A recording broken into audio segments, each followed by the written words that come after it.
Hi guys, I just want to share my wedding journey. So, ayan, sa mga gusto rin makatipid para sa kanilang wedding. So, ito, gusto ko lang po i-share ang aking DIY flower bouquet.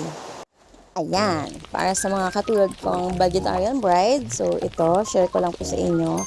Ayan, imbis na bumili po ako ng bouquet sa Shopee or sa Lazada, sa online.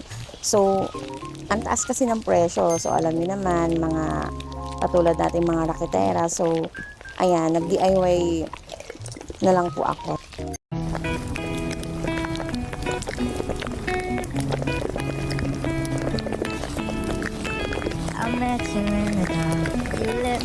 And then, ang total nga pala ng nagastos ko dyan is nasa 380 plus lang. So, di ba? Ang laki ng natipid natin.